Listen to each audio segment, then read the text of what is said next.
안녕하세요. 오늘 예배에 함께 하시는 여러분 환영하고 축복합니다. 우리 오늘 함께 예배의 자리로 또한 찬양의 자리로 주님을 만나는 자리로 함께 나가기를 원합니다. 우리 가능하신 분들은 함께 자리에서 일어나 우리 주님을 찬양하며 나아갈 텐데요.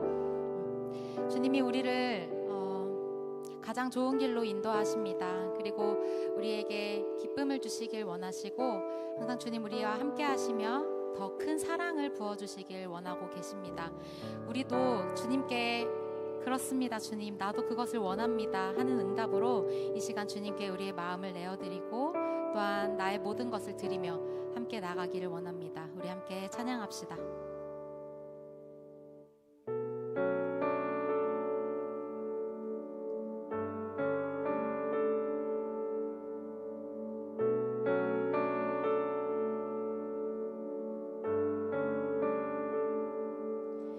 주님 계신 곳에 나가리 찬양 드리며 그 성소에 들어가 주의 얼굴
찬양하신 주님을 우리의 온 마음과 온 삶을 다해 높여드리기를 원합니다.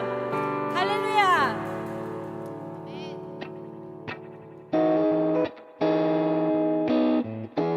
주를 경외하는 모든 자들이 주님을 바라보며 주님 앞에 나왔습니다.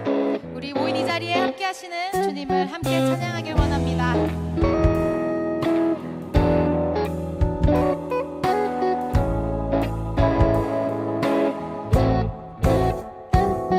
밝은 빛이 가득해 주 은혜와 사랑에 이곳에 모인 우리 주가 기뻐하시네. 주를 향한 사랑과 우리 모든 찬양을 주가 받아주시네.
사랑한다고 말씀하고 계십니다. 우리 이 시간 그 가사로 주님께 고백하길 원합니다.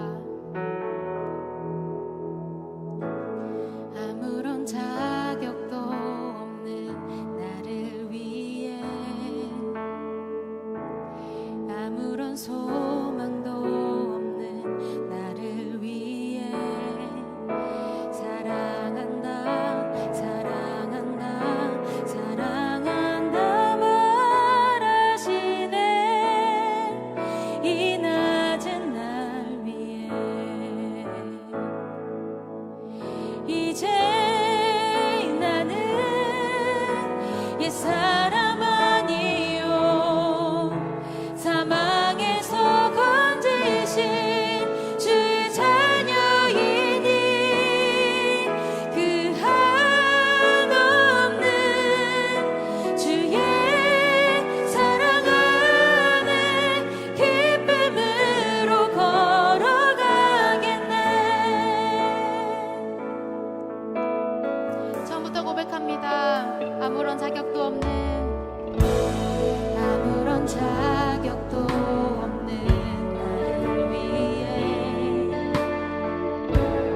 아무런 소망도 없는 나를 위해 사랑한다 사랑한다 사랑한다 말하시네 이 낮은 날 위해 한 번 더 아무런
이 시간 함께 기도하길 원합니다. 하나님께서 우리를 부르십니다. 주님의 사랑하는 자로, 어여쁜 자녀로 우리를 부르시고 계십니다.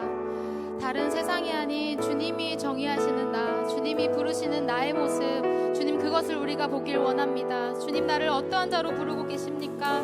이 예배 가운데 있는 나를 주님께서 무엇이라 부르고 계십니까? 우리 이 시간 그 음성에 집중하며 또한 나의 마음을 주께 올려드리며 고백하며 함께 나가기를 원합니다. 우리 함께 기도합시다.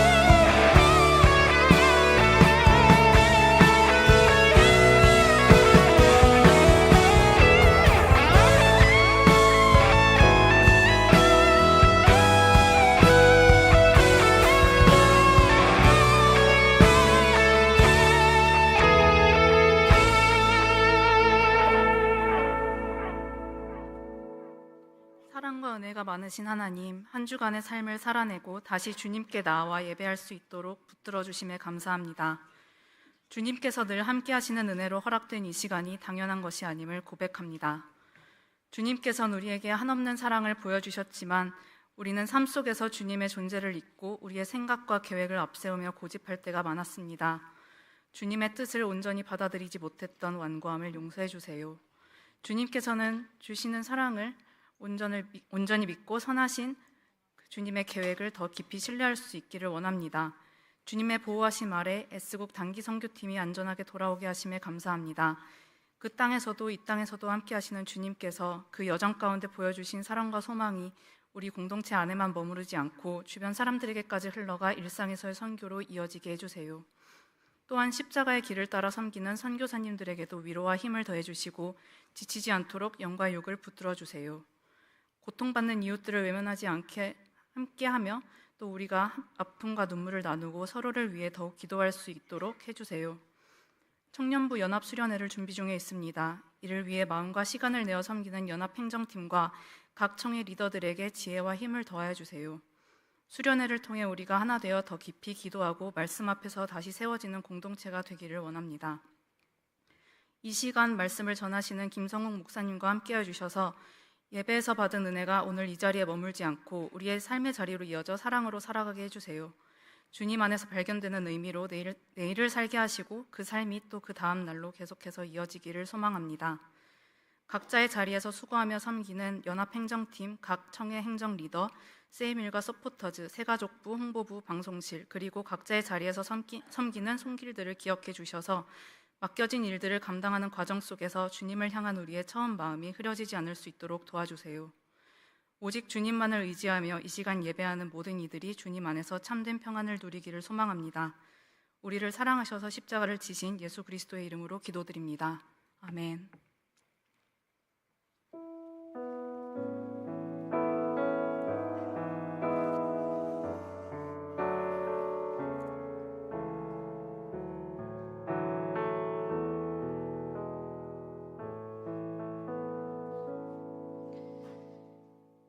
오늘 우리에게 주시는 하나님의 말씀은 마태복음 5장 1절부터 12절까지의 말씀입니다. 이제 제가 하나님의 말씀을 봉독하겠습니다. 예수께서 무리를 보시고 산에 올라가 앉으시니 제자들이 나아온지라. 입을 열어 가르쳐 이르시되 심령이 가난한 자는 복이 있나니 천국이 그들의 것이미요. 애통하는 자는 복이 있나니 그들이 위로를 받을 것이미요. 온유한 자는 복이 있나니 그들이 땅을 기업으로 받을 것이미요. 의에 줄이고 목마른 자는 복이 있나니 그들이 배부를 것이미요. 긍휼히 여기는 자는 복이 있나니 그들이 긍휼히 여김을 받을 것이미요. 마음이 청결한 자는 복이 있나니 그들이 하나님을 볼 것이미요. 화평하게 하는 자는 복이 있나니 그들이 하나님의 아들이라 일컬음을 받을 것이미요. 의를 위하여 박해받는 자는 복이 있나니 천국이 그들의 것임이라. 나로 말미암아 너희를 욕하고 박해하고 거짓으로 너희를 거슬러 모든 악한 말을 할 때에는 너희에게 복이 있나니 기뻐하고 즐거워하라. 하늘에서도 너희 상이 큼이라. 너희 전에 있던 선지자들도 이같이 박해하였느니라. 아멘.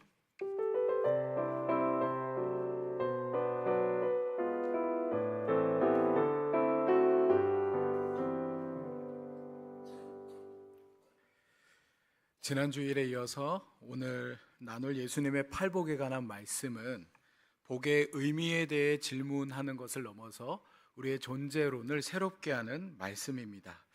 지난 주일에 나누었듯 예수께서 말하는 그 복은요, 세상이 말하는 성공과 풍요의 자리에서가 아니라 심령이 가난한 자, 애통한 자, 온유한 자, 의에 줄이고 목마른 자에게 복이 있다. 그렇게 예수께서 선언하셨었죠. 심령이 가난한 자에게는 이미 하나님 나라가 주어졌고 애통하는 자의 곁에는 하나님의 위로가 임할 것이며 온유한 자에게는 하나님의 정의 아래에 약속의 땅이, 그리고 의에 줄이고 목마른 자에게는 그 영혼의 포만감이 보장되어 있습니다. 세상의 기준에서요, 결핍과 약함의 자리에 있을지라도 예수께서는 그 자리에서도 너는 이미 복된 존재라고 말씀해 주십니다. 가난과 눈물과 갈망의 자리는요, 실패의 자리가 아니라 하나님 나라가 이미 시작된 자리임을 우리는 지난주일 말씀을 통해 함께 확인해 보았습니다. 팔복의 남은 본문의 말씀들 역시도 마찬가지인데요, 오늘 말씀 7절을 한번 읽어보겠습니다. 긍휼히 여기는 자는 복이 있나니 그들이 긍휼히 여김을 받을 것임이요. 긍휼, 다른 말로 자비라고도 할 수 있겠죠. 마태복음은요, 유대인을 염두하고 기록된 책이기 때문에 구약 성서의 말씀을 많이 인용하며 밀접한 관계성을 보여주는 책입니다. 그런데 그 구약 성서에서 이 자비, 라훔이라는 말은요, 어머니의 자궁, 레헴이라는 단어와 아주 밀접한 깊은 연관성을 가집니다. 그러므로 자비는 어머니가 자궁에 아기를 품고 있을 때 그 아기에 대해 느끼는 어머니의 감정, 곧 모성애와 연결이 됩니다. 이건 출산 후에도 마찬가지예요. 어머니와 아기의 몸은 분리가 되지만 자비의 마음은 여전하지요. 이 자비는요, 불쌍히 여기는 감정에서부터 시작이 됩니다. 제 아내가요, 종종 이 아이들이 뭔가 잘못을 할 때 혼을 내곤 하는데, 그때마다 이 아이들이 혼이 나가지고 울거나 이렇게 시무룩해져 있으면은 그 모습을 보고 저희 아내가 이 애가 불쌍하다고 막 울어요. 아이가 막 잘못을 해서 혼을 냈음에도 불구하고 그 아이가 위축된 모습을 보면 쟤 너무 불쌍하다고 막 자기를 자책하면서 막 울곤 합니다. 이처럼 자비는 불쌍히 여기는 감정에서부터 비롯된다는 것인데, 맹자는요, 사람은 모두 불인 인지심, 곧 남에게 차마 모질게 하지 못하는 그런 마음을 가지고 있다라고 말했습니다. 가령 어떤 사람이 어린아이가 우물에 빠지려고 하는 것을 보았다면 깜짝 놀라고 측은한 마음이 생길 것인데, 이는 다른 목적이나 의도가 있어서가 아니라 원래 사람 안에 타고난 착한 마음이라는 것이죠. 그러니 측은지심, 남을 불쌍하게 여기는 마음이 없다면 그는 사람도 아니다라고까지 했습니다. 그러나 오늘 본문의 자비는요, 거기서 멈추지 않습니다. 어떤 이는요, 이 본문의 자비라는 말은 상대의 피부 속으로 파고 들어가는 능력, 그래서 타인의 그 피부를 뚫고 들어가서 그의 영혼이 자리 잡고 있는 그 마음 한복판에 머무르며 그 사람의 마음과 합해지려고 하는 의지와 힘을 갖게 되는 것이다 라고 정의를 내립니다. 그러니 단지 불쌍하다 여기는 것에 그치지 아니하고 그의 처지에 대한 깊은 이해와 공감, 나아가 함께 아파하고 울어주며 고통을 나누는 의지와 행위를 동반하게 된다는 것이에요. 그러니까 맹자가 말한 대로 우물에 빠진 어린아이를 보고 막 그저 발을 막 동동 구르면서 불쌍히 여기는 데서 그치지 아니하고 당장에라도 달려가 그 아이를 건져내는 극적인 행위가 뒤따르는 것이 자비라는 것입니다. 우리는 이러한 자비의 한 예로 누가복음 15장에 나오는 우리가 흔히 탕자의 비유라고 불리는 이야기를 들 수 있을 것입니다. 이야기 속 아버지는요, 자신과의 연을 끊고 집을 나갔다가 방탕한 생활 끝에 비루한 모습으로 자기에게로 돌아오는 그 아들을 멀리서 보고 측은하게 여깁니다. 폐륜적인 아들이기는 하지만 이 아버지가요, 측은지심이 발동한 거예요. 그러나 그는 거기서 멈추지 않습니다. 아들이 자기 앞으로 오기를 기다리지 못하고 그를 향해 달려나가 목을 안고 입을 맞추죠. 그리고 그의 옷을 갈아입히고 그를 위하여 잔치를 베풀어 줍니다. 아들의 그 낮아진 존엄을 다시 세워준 것이죠. 측은한 마음에서 비롯된 아버지의 감정이 극적인 행위로 드러난 것입니다. 따라서 인간의 곤란함과 고통에 불쌍히 여기는 감정을 느끼고 그를 향한 행위로 반응하는 것이 긍휼히 여김의 성서적인 의미라고 할 수 있을 것 같습니다. 우리가 지난주 애통하는 자의 의미에 대해서 나눌 때 우는 자들로 그냥 울게 하고 우는 자와 함께 울라라고 했다면, 자비를 베푸는 자는 우는 자들과 함께 울고 우는 자들이 더 이상 울지 않도록 해주는 것이라고 할 수 있을 것 같아요. 예수님께서 바로 그렇게 하셨었죠. 죽은 나사로를 불쌍히 여기며 통곡하셨던 예수께서는 특별히 가난한 자, 병든 자, 귀신 들린 자, 차별과 배제를 당한 자들을 더욱 불쌍히 여기셨습니다. 그리고 어머니가 태중에 아기를 품듯 아버지가 아들에게 달려가 안아주듯이 당신의 품을 약하고 소외된 이들을 향해 내어 주셨습니다. 가난한 자, 굶주린 자들을 위해 잔치를 베풀고 그들을 배불리 먹이셨습니다. 병든 자와 귀신 들린 자를 고쳐주셨습니다. 그들이 더 이상 배가 고파서 몸이 아파서 정신이 피폐해져서 울지 않도록 예수께서 도우셨던 거죠. 예수께서는 이같이 당신의 제자들 또한 긍휼히 여기는 자, 자비를 베푸는 자들로 부르셨습니다. 물론 제자들도요, 고난과 결핍이 있던 사람들이었어요. 그들이 부유했기에 몸과 마음이 건강해서 타자를 도왔던 게 아니라 자신에게도 고난과 결핍이 있으나 그 타자의 고난과 불행과 죄책에 공감함으로써 그들 역시도 자비의 행위를 베풀었던 것입니다.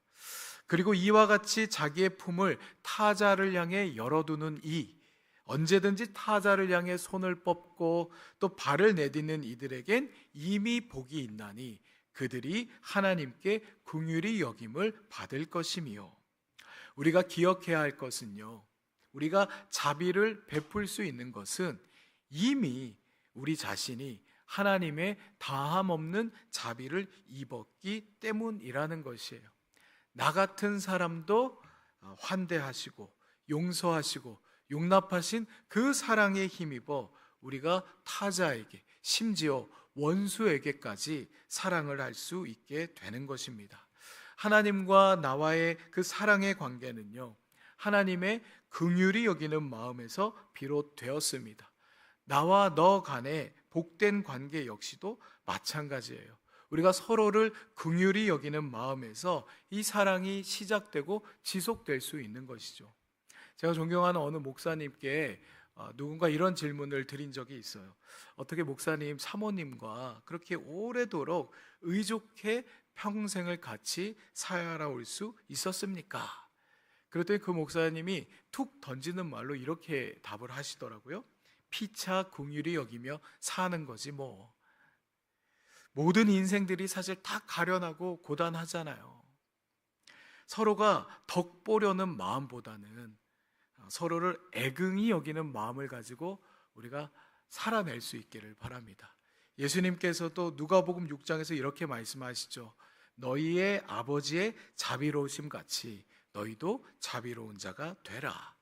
서로를 긍휼히 여기는 자리마다 하나님의 자비가 함께 하실 것이며 바로 그것이 복 있는 자리가 되는 것입니다. 이어서 본문 8절의 말씀인데요. 마음이 청결한 자는 복이 있나니 그들이 하나님을 볼 것임이요. 이 본문에서 마음이라는 말, 헬라어로 카르디아라고 하는 이 말은요, 기본적으로 심장이라는 의미를 가지고 있기도 하지만 그보다는 여기서 정신과 양심, 사람의 가장 깊숙한 곳에 담겨진 생각과 의견을 의미하는 말입니다. 이 마음이 중요한 것은요, 사람이 그 마음의 생각과 의지에 따라서 행동을 하기 때문입니다. 우리 모두가 주지하듯 자기 마음먹기에 따라서 우리의 삶의 결과 질이 달라지곤 하잖아요. 그래서 때로는 겉으로 드러난 행위의 범죄보다 이 무서운 것이 마음의 범죄입니다. 예수님께서도 종종 겉으로 드러나지는 않아도 마음 안에서 벌어지는 온갖 악행들에 대해서 경고의 말씀을 하시곤 했죠. 마음으로 음욕을 품는 것, 마음으로 누군가를 헐뜯고 비방하는 것 등등에 대해서 예수님께서 경고의 말씀을 주시곤 하셨습니다. 사람의 행동은요, 이 마음으로부터 출발하기 때문에 그래서 이 마음의 청결함, 마음의 정결함이 중요한 것입니다. 허나 예수님 당대 유대인들 가운데서는요, 많은 이들이 다르게 생각했던 것 같아요. 유대인들에겐 정결법이라고 불리우는 청결과 정결함에 관한 규례들이 있습니다. 당시 랍비들의 그 정결 전승은요, 오늘날 이 책으로 이렇게 제본을 뜬다면 거의 한 200여 페이지나 이어지는 아주 방대한 분량이었는데 그 안에는요, 접시, 장막, 몸과 손을 담그고 씻는 곳 등을 그 곳들의 어떤 청결함과 정결함에 관한 내용들을 다루고 있습니다. 오늘날로 따지자면 일종의 식품보건위생법과 같은 그러한 규례들이라는 거죠. 그런데 이 같은 외적인 정결함, 사실 예수님 당대나 고대 사회나 오늘이나 이것들 매우 중요합니다. 그런데 본래 랍비들의 전승 이전의 구약 성서는요, 이러한 정결함을 말할 때에는 외면뿐 아니라 내면의 정결함을 함께 다루었어요. 예를 들어 시편 24편 3절과 4절의 말씀을 보면요, 여호와의 산에 오를 자가 누구며 그의 거룩한 곳에 설 자가 누구인가? 곧 손이 깨끗하며 마음이 청결하며 뜻을 허탄한 데에 두지 아니하며 거짓 맹세하지 아니하는 자로다. 깨끗한 손만으로는 충분하지 않고 이 내면도 함께 정결해야 한다라는 것이죠. 그러나 후대의 랍비들의 전승은요, 외면의 정결함에만 치우치게 됩니다. 그래서 사람의 외적인 조건들, 예컨대 사회의 경제적인 지위, 성별, 연령, 인종, 민족, 종교, 외모, 장애의 여부, 그 사람의 옷차림 등을 가지고 사람을 판단하고 차별하며 배제하고 혐오하기까지 했습니다. 이는 오늘날도 별다르지 않을 거예요. 여러분 한번 생각해 보세요. 우리는 얼마나 사람을 외적인 조건으로 판단하며 살아가고 있는 중일까? 나는 어떨까? 이에 예수께서는 외면의 정결함에 대해서는 아예 언급조차 하지 않으시고 내면이 정결한 자, 마음이 깨끗한 자가 복이 있다라고 선언을 하십니다.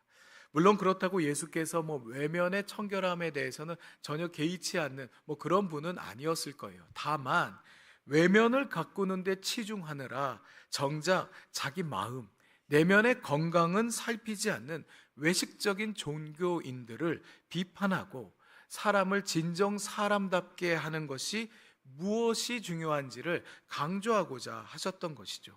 일례로 마태복음 15장에서요, 예수께서는 손을 씻지 않고 음식을 먹는 제자들을 정결법에 따라서 비난하는 바리새인들을 도리어 꾸짖으십니다. 사람의 마음에서 나오는 것이야말로 사람을 더럽게 한다라고 하면서 말이죠, 속으론 온갖 악한 생각과 일을 도모하면서 껍데기만 깨끗하면 되는 것처럼 여겼던 이 바리새인들의 위선과 외식을 그가 고발하셨던 것이죠. 그래서 덴마크의 철학자이자 신학자인 키에르케고르는요, 이 마음이 청결한 자는 위선됨이 없이 겉과 속이 일치한 자라고 해석을 합니다. 다시 말해 이 마음의 청결함이란 자기 안에 불순물을 제거하고 위선과 구김살이 없이 겉과 속이 동일하다라는 것을 의미한다라는 것이에요. 예수께서는요, 당신의 제자들을 위선적인 바리새인들과는 달리 마음이 청결한 자, 곧 위선이 없는 자들로 부르셨습니다. 그리고 이와 같이 마음이 청결한 자는 이미 복이 있나니 그들이 하나님을 볼 것임이요. 요한복음 1장 18절에 따르면 누구도 하나님을 본 자가 없다라고 말하고 있어요. 그러나 예수께서는 마음이 청결한 자는 하나님을 볼 것이다 이렇게 말씀하십니다. 이는 우리 이 육적인 눈으로 하나님을 본다라는 그런 의미는 아닐 것이에요. 하나님을 향해 청결한 마음, 나뉘어지지 않는 마음을 가진 사람은 육안으로 보듯 하나님의 현존을 알아차릴 수 있다라는 의미인 것입니다. 나뉘어지지 않는 마음을 가진 자만이 하나님의 일하심을 알아볼 수 있다라는 것이에요. 우리가 사역이나 봉사에 있어서 그래서 마음의 동기가 중요한 까닭이 여기 있는 것입니다. 우리가 진정 하나님의 일하심을 보고자 한다면 이 마음의 동기가 하나님을 향해 순전해야 한다라는 것이에요. 자기의 의와 욕망을 이루기 위함이 아니라 진정 하나님의 영광과 다른 이들의 유익을 위한 마음으로 그 사역이나 봉사를 할 때에야 우리는 하나님의 일하심을, 하나님의 현존을 느낄 수가 있다라는 것이죠. 보이지 않는 하나님을 우리가 어떻게 보고 그의 현존을 알아차릴 수 있습니까? 마음이 청결한 자, 위선됨이 없는 자에겐 이미 이러한 복이 있습니다. 이어지는 9절의 말씀을 또 같이 읽어봅니다. 화평하게 하는 자는 복이 있나니 그들이 하나님의 아들이라 일컬음을 받을 것이미요. 분쟁과 갈등이 끊임없는 사회를 사느라 우리는 지쳤습니다. 사회적으로 볼 때 진보와 보수 간의 이념의 갈등, 기성세대와 젊은 세대 간의 세대 갈등, 여성과 남성 간의 젠더 갈등, 부유층과 서민층 사이의 사회 경제적 계급 갈등, 노동자와 사측 간의 노사 갈등, 또 정규직과 비정규직 간의 갈등, 가정 안에서는 부부 사이에 또는 부모 자녀 간의 가정 불화 등등 총칼만 들지 않았을 뿐 우리는 전쟁터와 같은 일상을 살아가고 있는 중입니다. 각종 통계 조사에 따르면요, 우리 대한민국은요 국가 갈등 지수가 OECD 국가 중 거의 매해 최상위권입니다. 그런데 이에 비하여 갈등을 관리하고 해결할 수 있는 능력은 최하위권에 그치고 있어 이 날이 갈수록 갈등의 양상은 심화되고 있는 중이라 할 수 있습니다. 물론 사람 사는 사회에 갈등이 아예 없을 수는 없죠. 사람마다 생각도 외모도 사회 경제력도 문화적인 코드도 다 다르기 때문에 어찌 보면 갈등은 사회의 필요악이다라고 볼 수 있을 것입니다. 그러나 이 갈등의 양상이 폭력과 테러 그리고 전쟁으로 치닫고 있다라는 것이 문제인 것이죠. 지금 전 세계는요 2차 세계대전 이후 분쟁 수준이 거의 최고치에 도달했다라고 합니다. 지난 20여 년 동안 크고 작은 전쟁으로 인하여서 거의 한 100만에 육박하는 사람들이 죽었으며 특히 지난 2024년은 지난 70여 년 동안 국가 기반의 무력 충돌이 가장 많았던 해로 기록이 되기도 하였습니다. 특히나 두 개의 주요 전쟁, 러시아와 우크라이나 간의 전쟁과 이스라엘과 하마스 간의 전쟁으로 인하여서 10만 명이 넘는 사망자가 발생했고 또 지금도 진행 중이죠. 이는 고대 사회도 다름이 없었습니다. 전쟁과 전쟁에 대한 소문은 예수님 당대에도 끊임이 없었어요. 그러나 예수께서는 불화가 가득한 이 세상에 평화를 선물하기 위하여 이 땅에 오셨습니다. 여러분, 사전적으로 평화란 사람들끼리 서로 싸우거나 미워하지 않고 화목한 상태, 특히 국가 간의 전쟁이 없는 상태를 말합니다. 그러나 평화는 단지 전쟁이 없는 상태만을 의미하지 않습니다. 이는 불화에 익숙한 어른들이 내린 정의일 뿐이에요. 저는 항상 이 평화에 관해서 말할 때마다 인용하는 책이 하나 있습니다. 아주 얇은 그림책인데 일본의 그림책 작가 하마다 게이코가 그린 평화란 무엇일까라는 책이에요. 거기에 보면요, 평화는 전쟁을 하지 않는 것, 폭탄 따위는 떨어뜨리지 않는 것, 집과 마을을 파괴하지 않는 것이라고 말하면서 어린아이의 언어로 다음과 같이 평화에 대해 말하고 있어요. 평화란 사람들 앞에서 좋아하는 노래를 마음껏 부를 수 있는 것, 싫은 건 싫다고 혼자서라도 당당히 말할 수 있는 것, 잘못을 저질렀으면 잘못했다고 사과하는 것, 마음껏 뛰어놀 수 있고 아침까지 푹 잘 수 있는 것. 평화란 내가 태어나길 잘했다고 하는 것, 네가 태어나길 정말 잘했다고 하는 것, 그리고 너와 내가 친구가 될 수 있는 것. 평화란 단지 폭력과 전쟁, 불화의 상태가 멈춘 것이 아니라 좀 더 적극적인 의미에서 서로 사랑을 주고받는 관계로 나아가는 것이라 할 수 있을 것이에요. 예수께서는요, 당신의 제자들을 이와 같은 의미에서의 화평케 하는 자로 부르셨습니다. 화평하게 하는 자, 영어로는 피스메이커. 곧 평화를 만드는 자라는 이 말은 성서에서 오직 이 구절에만 등장하고 있어요.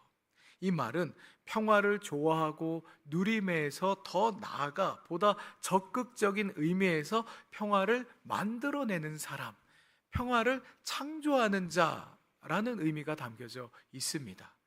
평화를 만들기 위해선 그런데 우선적으로 하나님과 평화를 이루어야 합니다. 성서가 말하듯 우리 인류사에 있는 모든 그 불화의 근원은 인간이 하나님을 떠났기 때문에 발생하기 때문에 그래요. 하나님과 평화를 이루기 위해선 좀 전에 나누었듯 하나님과 사랑을 주고받는 관계로 나아가야 합니다. 사랑이 깊어지려면요, 그분과의 사귐의 시간도 깊어져야 할 것이에요. 예배는요, 지금 우리가 드리는 이 예배는요, 그 하나님과 사랑을 주고받는 시간입니다. 말씀을 듣고 읽고 묵상하는 시간도, 내 할 말을 하나님께 드리는 기도의 시간 역시도 하나님과 사랑을 더욱 깊게 만드는 선물과 같은 시간들이에요.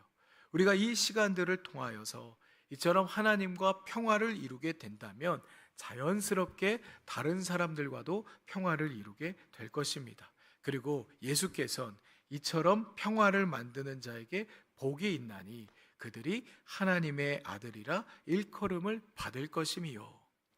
누가 하나님의 참된 자녀됨의 복이 있다고 말하고 있습니까?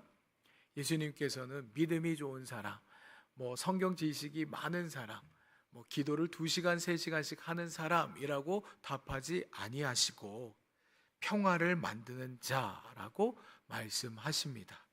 그는 이미 하나님의 자녀됨의 복이 있다라는 거예요. 그럼 반대로 불화를 일으키는 자는 하나님의 자녀라 할 수 없을 것입니다. 바라기는요, 우리 모두의 발걸음이 닿는 곳마다 불화가 종식되고 우리가 마주하는 이들을 환대하고 누구와도 우리가 친구가 될 수 있기를 바랍니다. 얼어붙은 이 불화의 땅에 평화의 씨앗을 심어가는 복된 하나님의 자녀들이 될 수 있기를 바랍니다. 이제 팔복의 마침표를 찍습니다. 10절에서 12절까지의 말씀인데요, 의를 위하여 박해를 받은 자는 복이 있나니 천국이 그들의 것임이라. 나로 말미암아 너희를 욕하고 박해하고 거짓으로 너희를 거슬러 모든 악한 말을 할 때에는 너희에게 복이 있나니 기뻐하고 즐거워하라. 하늘에서 너희의 상이 큼이라. 너희 전에 있던 선지자들도 이같이 박해하였느니라. 팔복에 등장하는 복 있는 자의 시작과 여러분 끝이 어떠합니까? 여러분 잘 한번 생각해 보세요. 가난에서 시작하여 박해로 끝을 맺고 있어요. 어찌 가난과 박해를 우리가 복이라 할 수 있겠습니까? 이는 사람들이 일반적으로 기대하는 복이라 할 수 없죠. 그러나 예수께서는 달리 말씀하십니다. 도리어 이들이야말로 이미 복이 있는 사람들이라고 선언하고 계신 거죠. 의를 위하여 박해를 받은 자들은 이미 복이 있습니다.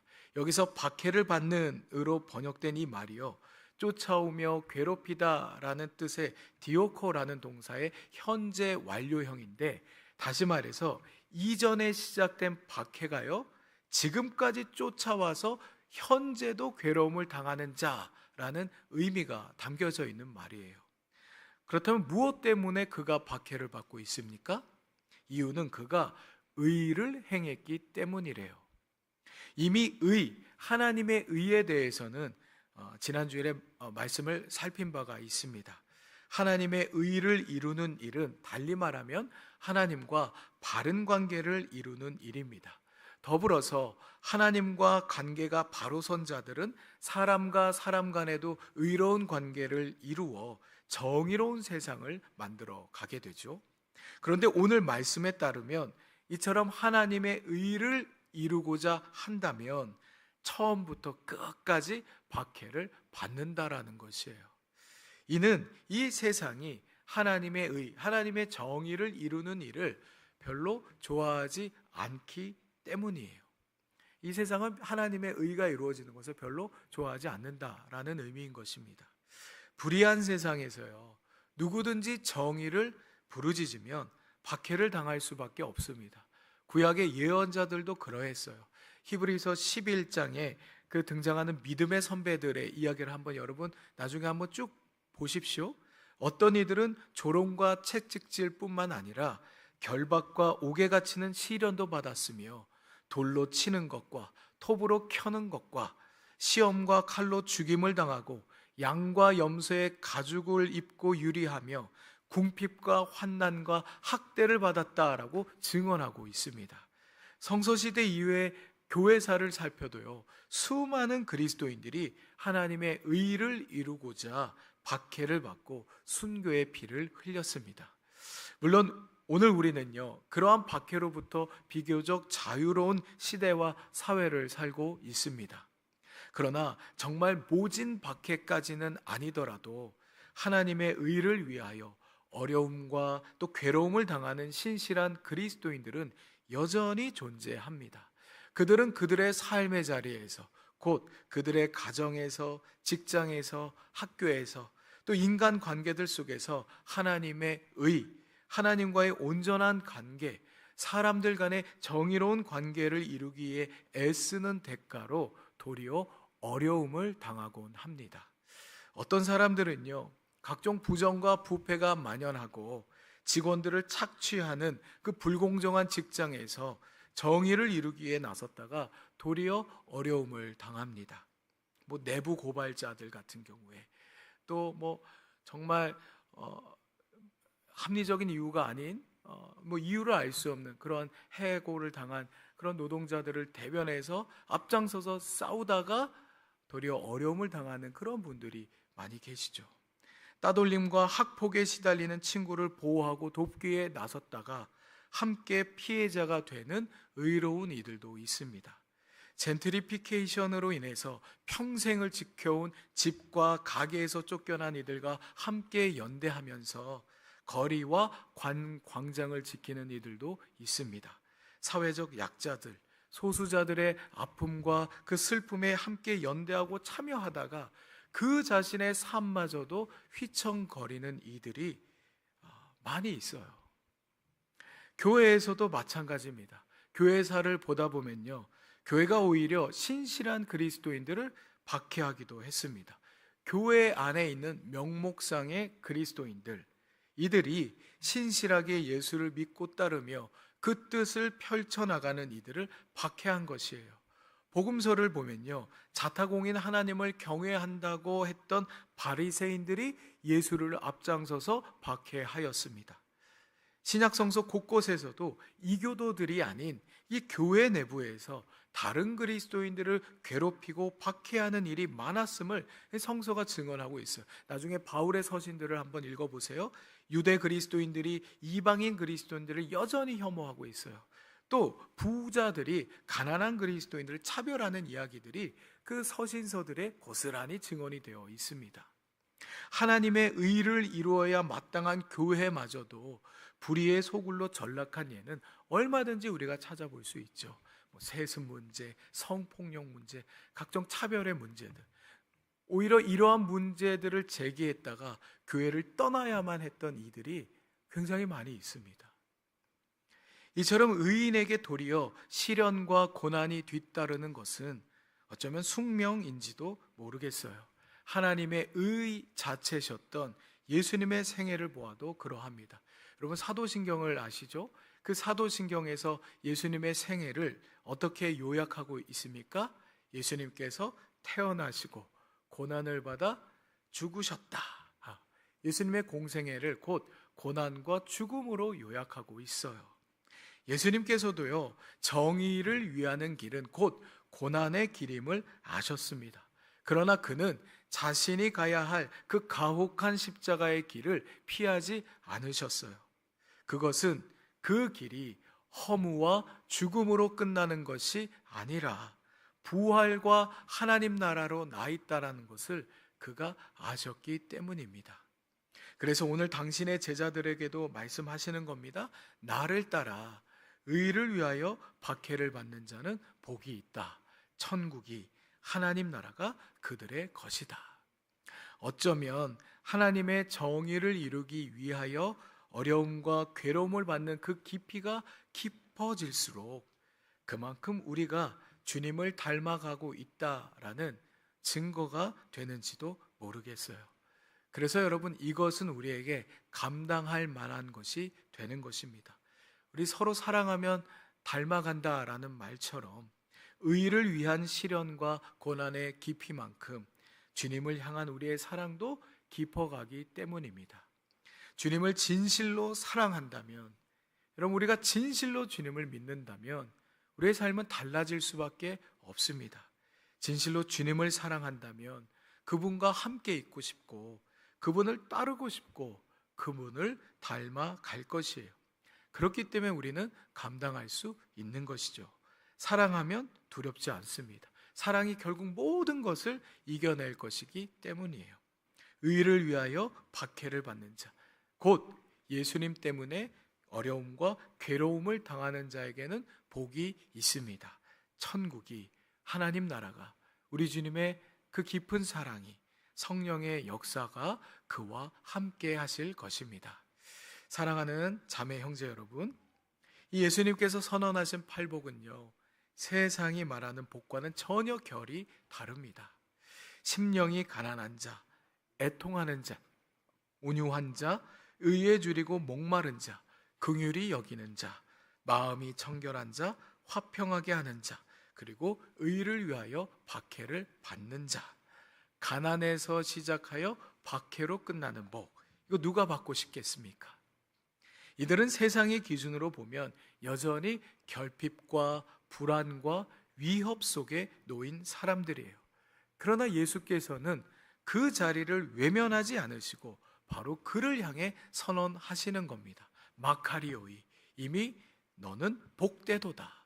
너는 이미 복된 사람이로다. 따라서 팔복은요, 세상의 복을 얻기 위한 행동 강령이 아닙니다.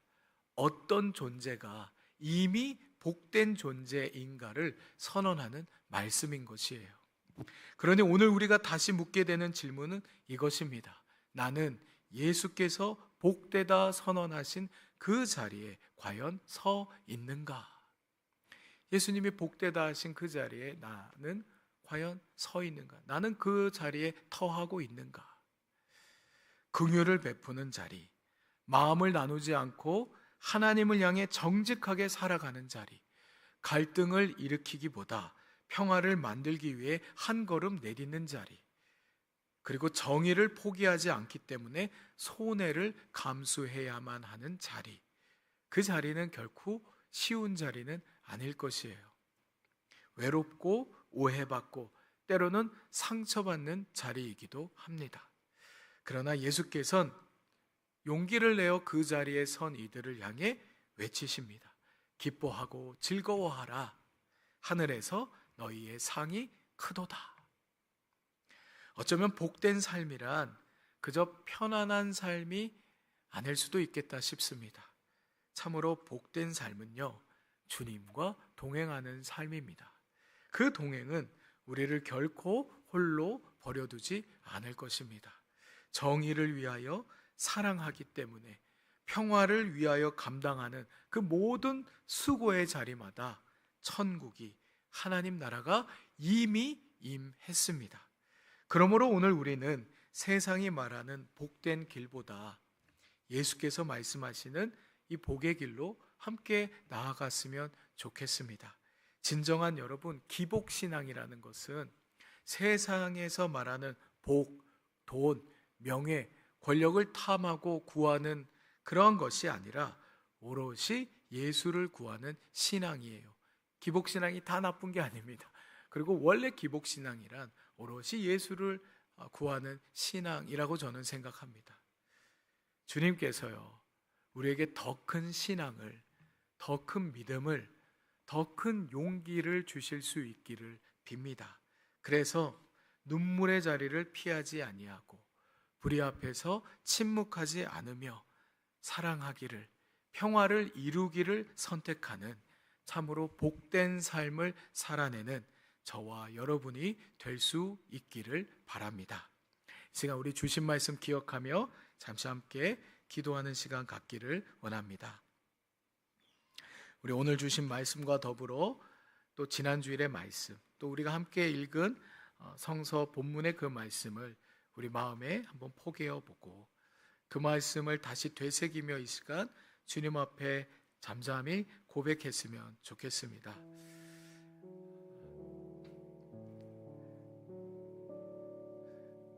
복이라는 것이 우리가 생각하는 그 세상에서 말하는 복이 아니라 그 결과, 그 모양이 참으로 많이 다르다는 것을 우리가 말씀을 통하여 확인하였습니다. 예수님의 말씀이니 우리는 이에 응답하고 또 이에 참여하며 나아가 순종할 그런 책임과 의무가 우리 안에 있습니다. 그러나 주신 말씀 너무 무겁고 우리에게 부담스러운 것 같습니다. 그러니 우리에게 필요한 것은 용기와 또 지혜와 더 큰 믿음입니다. 이 시간 우리 주님께 그렇게 기도했으면 좋겠습니다. 주님, 우리에게 이미 복된 존재라 말씀해 주셨습니다. 그리고 우리의 삶은 복을 더 얻기 위해 애쓰고 발버둥 치는 삶이 아니라 이미 우리에게 주신 이 복을 드러내고 또 우리 스스로가 복된 존재임을 이 세상 가운데 증언하는 삶인 것 또한 우리가 말씀을 통하여 깨닫게 됩니다. 하지만 주님, 여전히 나는 부족하고 연약합니다. 그러니 우리에게 용기를 주십시오. 더 큰 믿음을 주십시오. 순종할 수 있는 힘과 능력을 허락하여 주십시오. 우리 이 시간 주신 말씀 기억하며 주님께 그렇게 고백하고 또 기도할 수 있기를 바랍니다. 우리 함께 잠시 기도하며 나아갑니다. 주님, 지금 우리가 주님 앞에 이 말씀을 가지고 우리가 이 세상의 복은 우리가 것이 아니라 주님 말씀하신 복은 결과 너무나도 다르다는 것을 우리가 지금 깨닫게 됩니다. 그러나 주님, 이 복을 우리가 살아내기 위해서는 우리 안에 정말 용기와 또 지혜와 주님께 잠잠히 고백하오니 순종할 수 있는 그 말씀에 참여할 수 있는 용기를 허락하여 주십시오. 허락하여 주십시오. 주님 함께 해주시고 주님 내 마음 함께 해주시는 주님 해주시옵소서. 주님, 우리 이 시간 한 가지 더 놓고 기도했으면 좋겠습니다. 팔복의 말씀은 어떤 복을 얻기 위한 행동 강력이 아니라 우리 존재가 어떠한 존재인지를 새롭게 규정해주는 존재론과 연관된 말씀이라 했습니다. 지금 내 상황과 처지를 바라볼 때 나는 참 복도 지지리도 없지. 하나님이 나를 외면하신 것 같아. 아니, 하나님이 아예 나를 버리신지도 몰라 라면서 스스로의 존재를 너무 작게 여기고 스스로의 문제에 매몰되어서 잔뜩 위축되고 또 움츠려든 분이 계실지도 모르겠습니다. 그러나 이 시간 우리 주님께서 당신을 향해 하신 그 말씀을 기억할 수 있기를 바라요. 이미 너는 복된 존재다.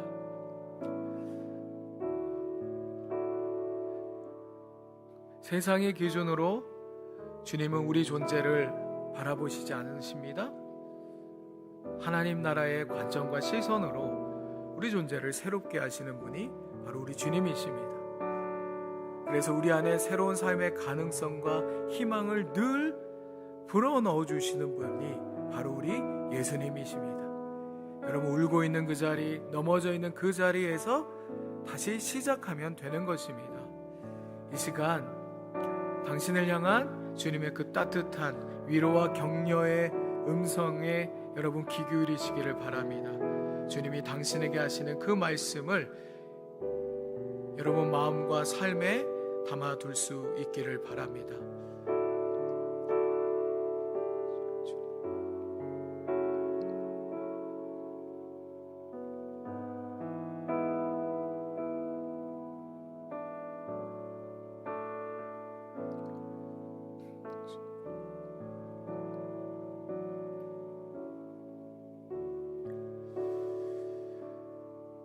자비로우신 주님, 우리에게도 당신의 자비의 마음을 주십시오.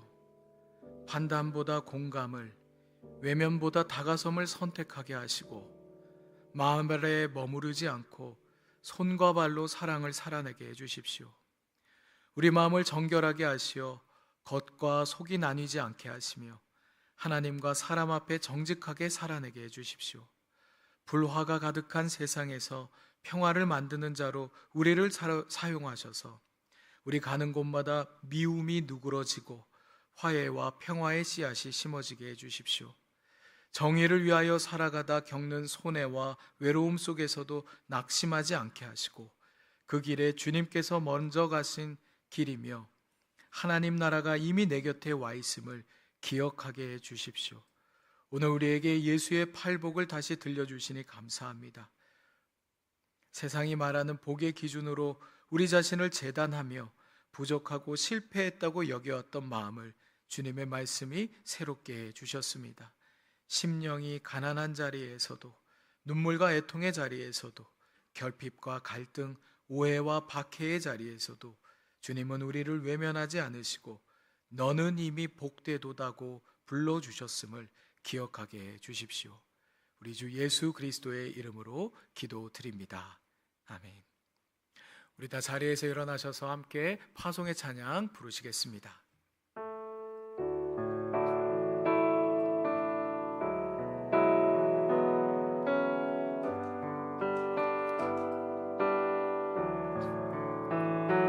주님과 함께 하는 것이 복이라.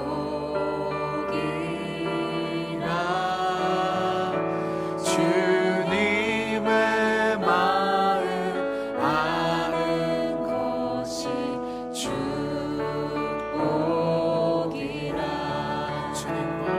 주님과 함께 걷는 것이 복이라.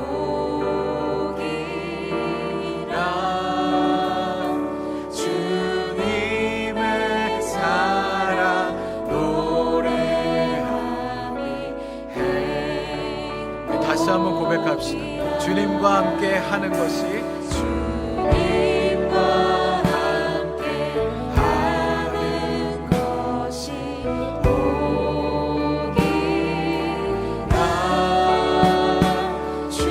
주님의 마음 아는 것이 축복. 주님과 함께 걷는 것이 주님과 함께 걷는 것이 복이라. 주님의 사랑 노래함이 해. 마지막으로 한 번 더 고백합니다. 주님과 함께 걷는 것이 주님과 함께 걷는 것이 복이라.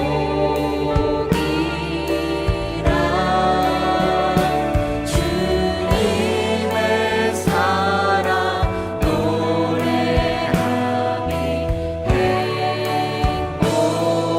주님 주신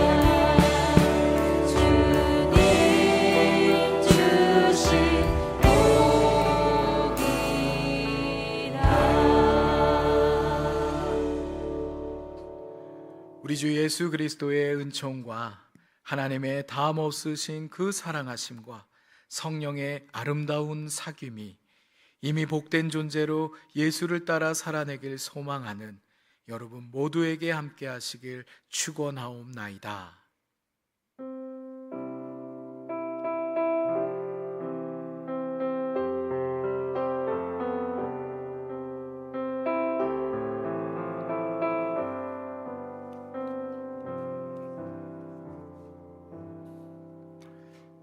이 시간에 우리 수련회 광고, 영상으로 만든 광고 먼저 함께 보도록 하겠습니다.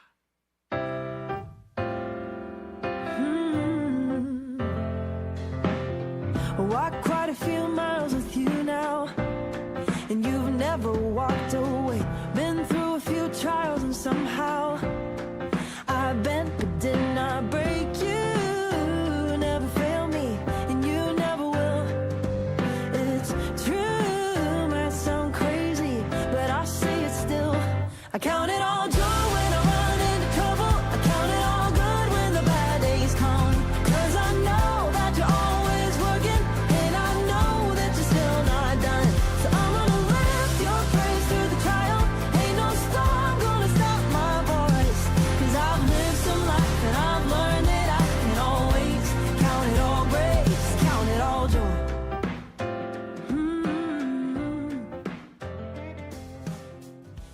우리 영상을 예쁘게 제작해 주신 우리 미디어팀 감사를 드립니다. 우리 광고 이어지기 전에 우리 선거관리위원장이신 원종희 장로님께서 우리 조만간 있을 선거와 관련하여서 말씀을 좀 전해 주시겠습니다.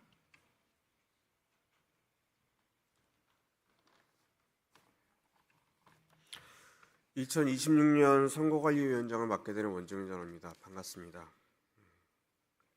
우리 노푸트 정의교회 청년 여러분들, 하나님의 은혜와 평강이 항상 함께하기를 기원하면서 다음과 같이 선거를 공고해 드립니다.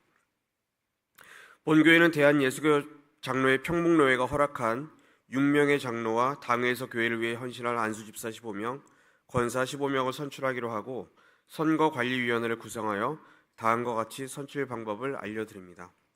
선거 방식은 교회 앱 온라인 교인센터를 통한 온라인 투표입니다.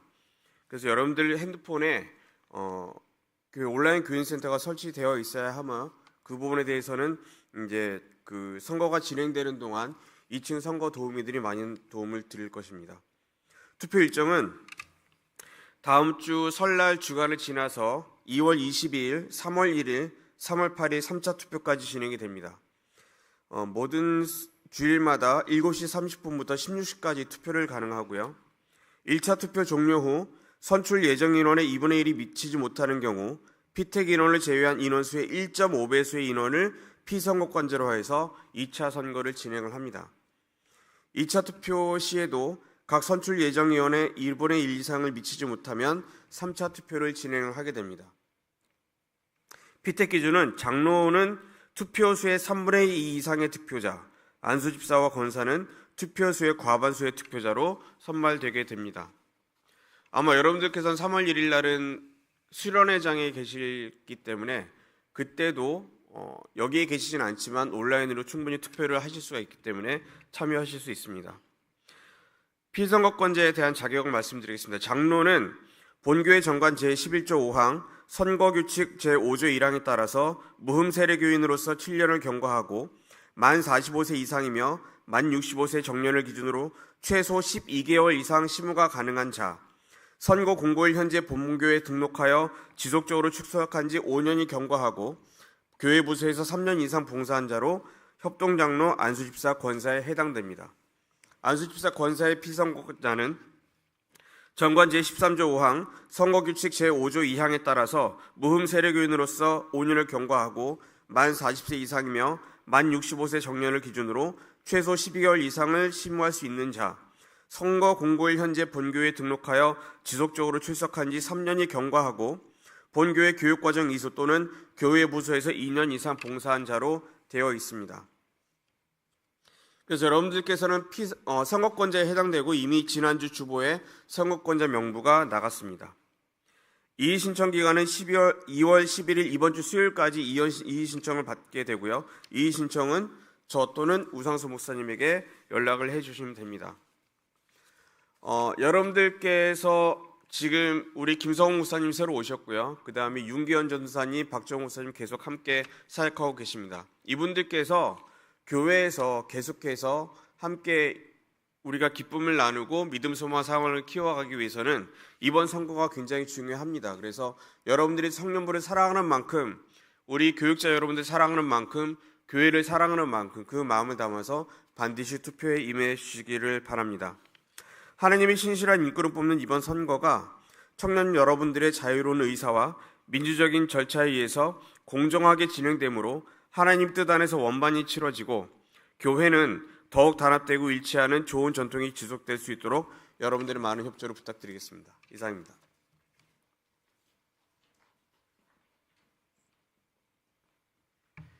네, 우리 선거 투표율이 저희 교육자들을 향한 여러분의 사랑의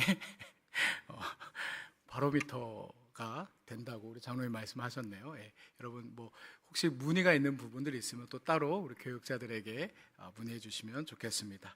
우리 또 새 가족들 혹시 우리 공동체에 문의가 있거나 등록을 원하시는 분은 예배 후에 뒤편에서 새가족부 팻말을 들고 있는 스텝의 안내를 받으시기 바랍니다. 우리 S국 아웃리치 참여했던 우리 청년들 또 박정화 목사님 무사하게 돌아오셨고요. 이제 곧 또 잠비아 아웃리치가 예정이 되어 있습니다. 청년 공동체 가운데서는 삼청년부의 김고은 자매가 함께하게 되는데 무사하게 또 건강하게 다녀올 수 있도록 함께 기도해 주시면 좋겠습니다. 미래장학기금 오늘까지 신청을 받습니다. 그리고 중요한 광고입니다. 청년부 우리 봄맞이 연합 수련회가 이제 계속 지금 광고가 나가고 있는데요. 여러분 아직 신청 안 하신 분들이 꽤 많더라고요. 그래서 그 QR코드, 지금 이 주보에 있는 QR코드 찍으시면 바로 한 3초, 5초 안에 신청이 가능하십니다. 미리 신청을 해주셔야 이거를 준비하는 스태프들이 일을 하는 데 있어서 좀 더 도움이 될 것 같은데요. 여러분 지금이라도 핸드폰 여셔서 신청해 주시면 고맙겠습니다. 그리고 우리 군입대하는 친구가 있습니다. 오늘 이 예배 자리가 유독 추웠을 우리 형제분이 계시는데 윤성국 형제, 우리 건강하게 잘 다녀올 수 있도록 기도해 주시고 또 축복해 주시면 고맙겠습니다. 자, 우리 이어서 영상으로 보는 광고 함께 보도록 하겠습니다.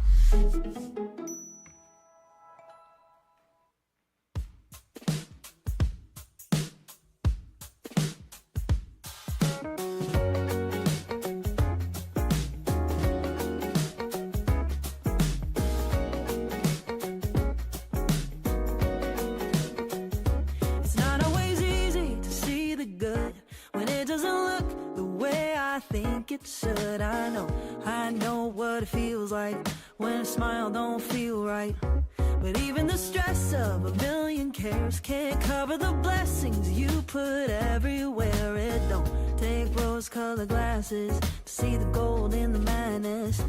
I just gotta take time, slow down, take a moment to see it now.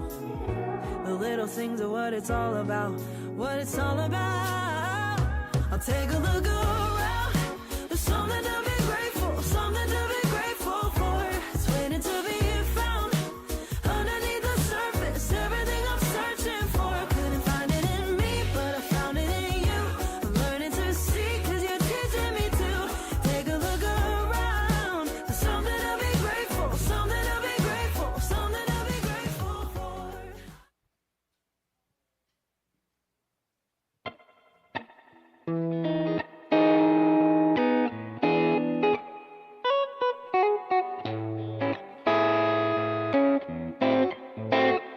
Thank